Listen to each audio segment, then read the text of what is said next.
Everyone assumes the lone wolf is sad, broken, or secretly begging for attention. But here's the plot twist. If you lock a lone wolf in a crowded room for too long, that's when they start losing their mind.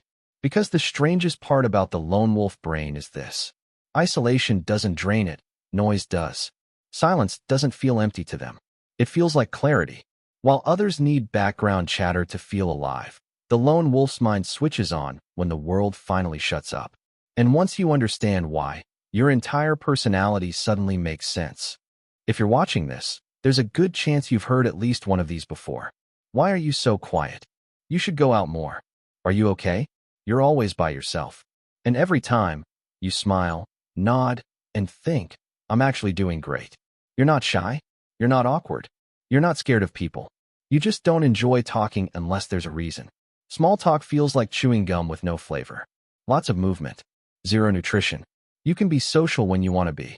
In fact, when the conversation is deep or meaningful, you're often the most interesting person in the room. But shallow chatter drains you fast. It feels like your brain is overheating for no real payoff. You like thinking. You like learning.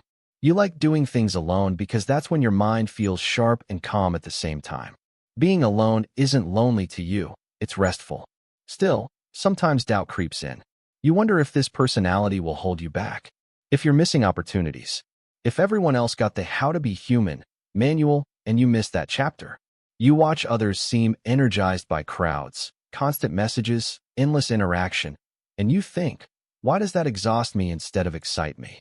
And here's the part you probably don't say out loud. You don't want to be alone forever. You just want to be understood when you choose it. If that sounds familiar, good.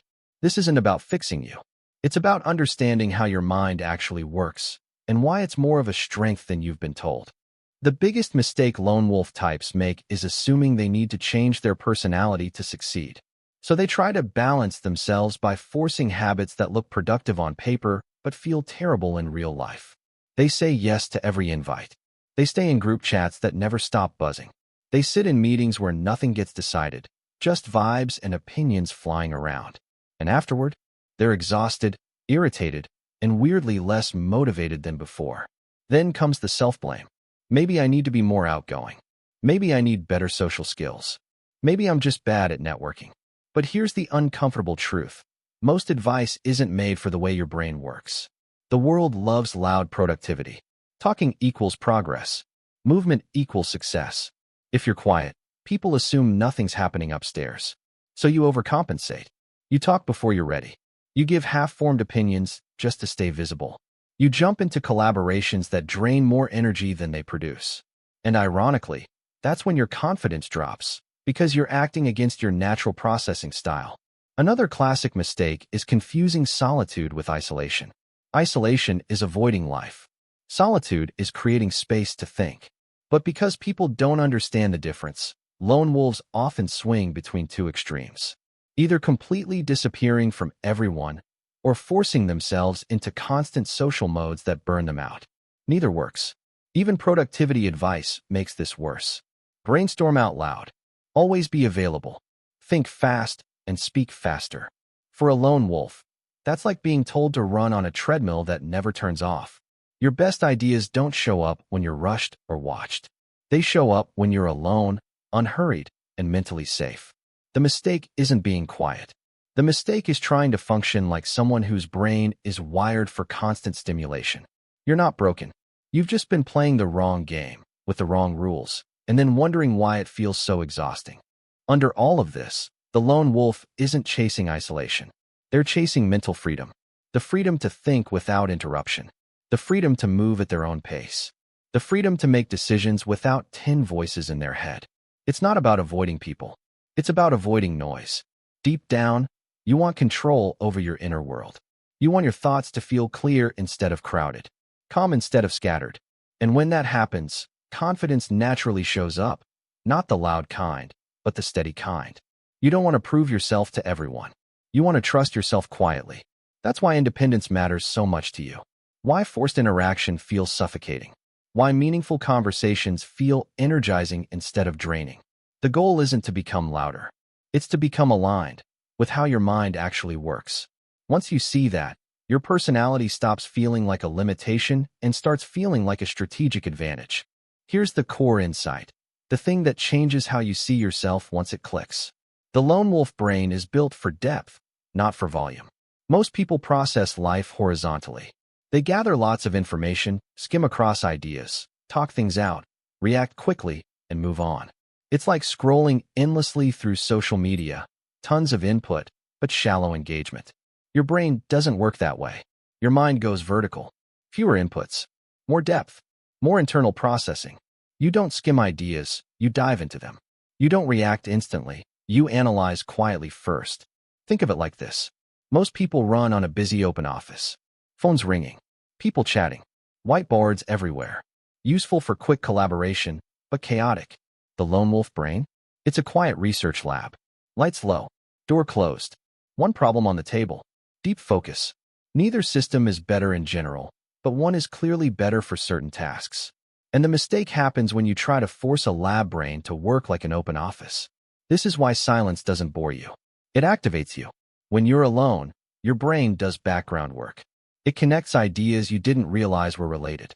It reviews past experiences to extract patterns. It simulates future outcomes like a mental chess game. It filters what matters from what doesn't. That quiet time you enjoy, it's not emptiness, it's integration. But modern life doesn't reward integration. It rewards speed. Speak now. Decide fast. React immediately. Have a hot take. And that creates friction for lone wolves. Because your best thinking happens after your brain completes its internal loop. This is why people sometimes misread you. You stay quiet in discussions, not because you don't know what to say, but because your brain is still organizing the idea properly. Speaking too early feels dishonest to you, like releasing beta software full of bugs. Then, when you do speak, it's usually precise, compact, clear, and people are surprised. They think confidence comes from talking more. For you, confidence comes from understanding more. This difference also explains your relationship with productivity. From the outside, your working style can look slow or even lazy. You pause, you think, you stare at nothing, and then, suddenly, you execute fast. Other people brainstorm out loud. You brainstorm internally. Other people need momentum first. You need clarity first. You don't like doing things just to be busy. You prefer to see the whole picture before moving. That's not procrastination, that's preparation. Most productivity systems break lone wolves because they prioritize visible action over meaningful progress. Checklists, constant updates, stand-up meetings. Your brain doesn't want constant motion. It wants the right motion. And once it has that, you can work for hours without fatigue. This also affects learning. You don't memorize well under pressure. You understand well under calm. You remember ideas when they make sense, not when they're repeated. Frameworks stick. Logic sticks. Big pictures stick. That's why reading one great book can change your thinking more than watching 50 short videos. You don't collect information. You compress it. Socially, this shows up as selectiveness. You don't need many connections. You need real ones. 10 shallow interactions drain you more than one deep conversation energizes you. That doesn't mean you're cold or detached. It means your brain is tuned for meaning. Here's the crucial responsibility part, though, because this is where lone wolves can sabotage themselves. Depth without engagement turns into overthinking. If you never test your ideas against reality, they stay theoretical. If you never interact at all, your thinking loops become closed systems. That's when solitude becomes stagnation. So the healthy lone wolf mode isn't isolation, it's intentional engagement. You choose when to enter social space, why you're engaging, what you want from it. You don't let random noise decide for you. This is the difference between being a lone wolf by accident and being one by design. Once you accept that your brain needs fewer inputs, more silence, clear purpose, you stop feeling broken. You stop trying to become louder, faster, or more reactive. Instead, you build systems around how your mind naturally creates value. And that's when everything sharpens. Your confidence, your productivity, your direction. Because when a depth-driven brain is allowed to operate properly, it becomes quiet and dangerous in the best possible way. Not flashy, not noisy, just effective. Let me give you a scene that probably feels uncomfortably familiar. You're in a group meeting. Maybe work, maybe class. Maybe some let's brainstorm situation that already feels suspicious. People are throwing ideas around like popcorn. Half-baked thoughts, unfinished sentences, confident nonsense spoken at full volume. You're quiet, not because you don't have ideas, because your brain is actually working. While others are talking, you're connecting dots. You're spotting flaws. You're mentally running the idea forward 5 steps to see where it breaks. You're not rehearsing what to say, you're thinking. Someone glances at you and asks, "Any thoughts?" You pause. 2 seconds. Maybe 3. In group settings, that feels illegal. Then you speak. You summarize the entire discussion in a few sentences. You point out the main problem no one noticed. You suggest a clear solution, or quietly dismantle the bad one with logic, not volume. The room goes quiet. Someone says, "Oh yeah? That actually makes sense." Later, after the meeting, one of the loud people comes up and goes, "I didn't realize you had all that in your head. You should speak more." Which is funny, because you only speak when there's something worth releasing. Another scene. You're alone at home on a weekend. No plans. Phone silent. People assume this is depressing. But you're calm. You read. You think. You plan. You learn something new. You maybe redesign your schedule, your goals, or your future in your head without anyone interrupting. By Monday, you're clearer than everyone else who spent the weekend busy. They're recovering. You're ready. From the outside, it looks like distance. From the inside, it feels like alignment. That's the lone wolf experience. Quiet processing, selective output, and then, when it matters, sharp, focused action that seems to come out of nowhere. So how do you actually use the lone wolf brain instead of constantly fighting it? First, schedule thinking time like it matters. Not scrolling, not background noise. Real quiet, even 20 to 30 minutes a day. That's when your best ideas show up. Treat it like a meeting with your own brain, because honestly, it's the most productive one you'll have. Second, reduce input before demanding output. If you're expected to decide, speak, or create, stop feeding your brain 10 new things right before. Too much input clogs your clarity. Fewer sources, more space. Third, prepare privately, then perform publicly. You don't need to think on your feet to be effective. Think alone first. Write notes. Outline your thoughts. Then speak with confidence when you're ready. That's not avoidance, it's strategy. Fourth, choose depth over exposure. Fewer conversations, fewer projects, fewer commitments. But choose the ones that matter. Lone wolves thrive when effort is concentrated, not scattered. Fifth, externalize your thinking. Write it down. Journal. Use voice notes.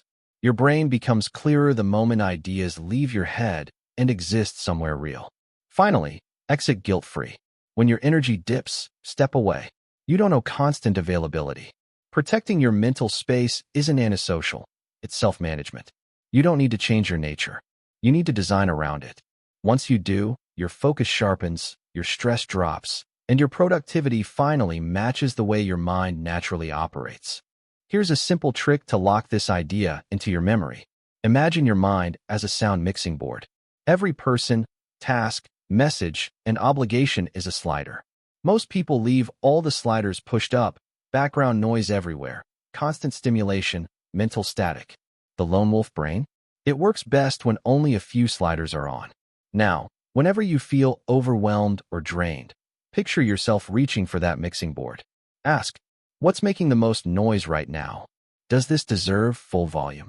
Then deliberately slide the unnecessary ones down. Silence isn't emptiness. It's signal clarity. Do this mentally before meetings, social plans, or work sessions. You'll notice something powerful happen. Your mind calms instantly, focus sharpens, and decision-making becomes easier. Over time, this image rewires how you respond to pressure. Instead of absorbing every sound, you curate it. You're not withdrawing from life. You're mixing it properly. And once you remember that picture, you'll never feel guilty again for turning the volume down when you need to think. If you've spent years wondering why you feel different, let this be the reminder you needed. You're not antisocial. You're not disconnected. You're not missing something everyone else has. Your brain is simply built for depth, clarity, and intentional action. Silence isn't your weakness. It's where your thinking sharpens. Solitude isn't escape. It's how you reset, reflect, and prepare. And your quiet nature isn't hesitation. It's precision. Once you stop fighting your wiring and start working with it, life gets smoother. Less burnout, better focus, stronger confidence that doesn't need noise to prove itself.